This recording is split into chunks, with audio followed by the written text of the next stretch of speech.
really master drummer that I think happened from the earliest times in my playing when I was a teenager and embracing drummers. You know, and then as I started to develop it, actually play with some of these guys, I was ready to deal with it. You know, it was very into their language. Okay. Studying piano players. My dad played saxophone, originally from Cleveland, Ohio. My dad was a beautiful, soulful player. He wasn't a wizard on his farm. He played beautifully. He heard Charlie Parker, heard Lester, played jam sessions, culture. Told me all these stories and had great bands as I was growing up. Organ trios, a lot of organ groups. And he always told me, man, you're gonna play with trumpet players. You know how to blend. You're gonna be playing with some piano players. You have to know, understand, hear, you're gonna be playing with some drummers. So you need to have connection. Anyway, he said some things to me early on that really stuck. And when I started to really listen to records, I didn't just listen to the way Jack McCoon played or the way Dizzy played, even though, of course, that's true. Here, that's the soloist, that's the music. But I tried to listen to inside of what was happening in the rhythm section also. So that when it came time for me to be in that spot as a soloist, I started to be able to hear, listen, to read space and to hear what was happening in harmony and the rhythm around me. And that process is really important at an early age. I realize now I'm still developing. You can come and hear my set today. My group, I call it Us Five. We have a new recording on Blue Records, folk art. But I have a quintet with piano, bass, and 2 drummers, 2 trebles. So within that band, we have all these possibilities. By adding a second drummer, all of a sudden, we have, of course, a full quintet ensemble. Then we have, let's see, how many quartets are there?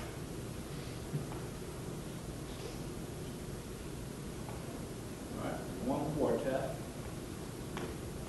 piano, bass, drums, and myself. That's 1 quartet. Another quartet is the other drum. This other guy is laying out. That's 2 quartets. Then there's a quartet with no piano. So it's tenor, bass, 2 drummers. That's okay. Now, is there another quartet? Yeah. Piano, bass, and 2 drums. So that's another quartet that comes with an idol. Okay. Then we have like 10 trios that can merge. Okay, all these different combinations of trios. 9 duos. 9 duet situations that can happen. Okay?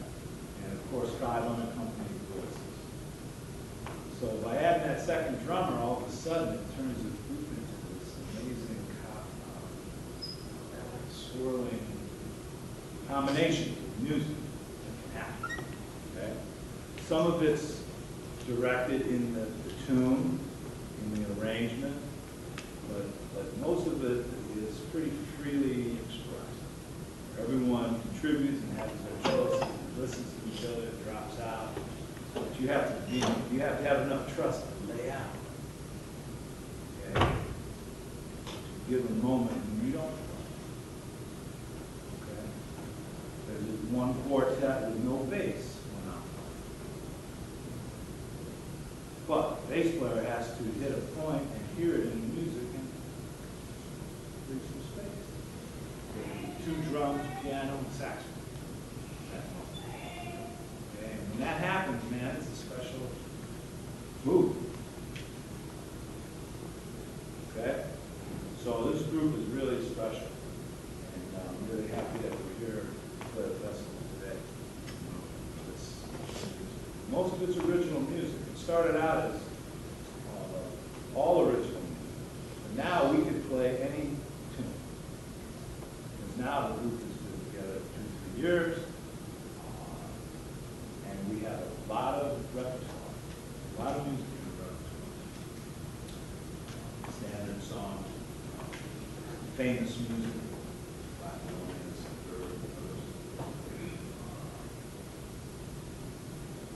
now there's an approach happening where everyone's in tune with each other, checking each other out, trading, exploring ways of playing. You can't do that unless you have a lot of trust. You relax. Let the music flow. Any questions? Ideas? Comments? Maybe you were talking about your first rhythm, sort of band, stuff like that, but I was wondering, what is your approach to rhythm when you're playing, with your chords that you have to polish, or there's no kind of chord, there's some kind of flow going on, but there's no actually what was your phrasing like? Okay, well, can everybody hear me okay? In more freer forms, or the pulse is in a free manner, and you have to move the pulse with your sense of melody and harmony. Okay,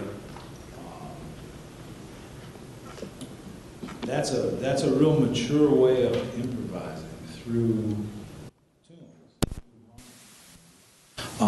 How you really keep it together is, for me, how I try to keep it together is in a melodic way and in a way of playing and arriving into something, okay? Arriving into a strong downbeat or a harmony, okay? When I play in a trio setting with Paul Motion and Bill Frisell, and we improvise in a more free rhythmic way. It's all about trying to flow through the music and follow and lead at the same time. It's like if you played through a tune with a rubato sensibility. You're still playing time, you're still playing harmony, you're still playing melody, but the flow of it is up to you. Okay, if I played on that same sequence of tunes in a real free and not a metric way, I'm still going to play on work, right?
so I'm playing in a free way.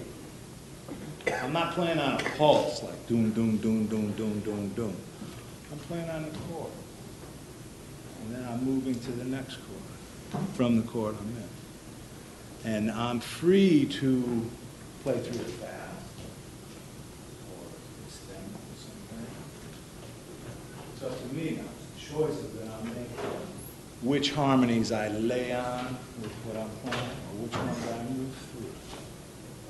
Okay? Now, if I'm playing with a group like that, the only way to make our way and move it together is by listening to each other, right?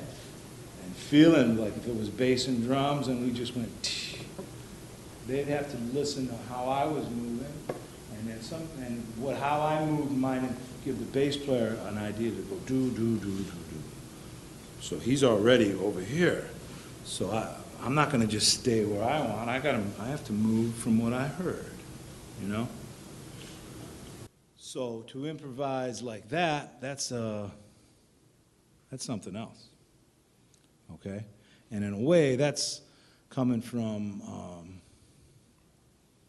piano players playing like in a rubato way.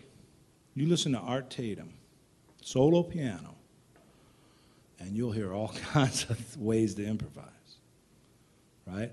He'll extend one chord and play it longer. He'll do many things, you know. Sometimes he's going to play it straight metrically too, you know. But listening to piano players gave me a real sense of that way of playing, you know. Bill Evans, Keith Jarrett, the way Chick Corea plays, you know, Herbie, the way Herbie plays. You know, and the way Monk played solo piano. You listen to those Thelonious Monk solo piano records, man, and you learn about a way of playing. Not that, you know, I tried to copy that, but I learned from that, and it gave me a lot of confidence to try to do something within the music. Yeah, let's have a rhythm section come up here. That's a good idea. Thank you. Yeah, who wants to come and play on something?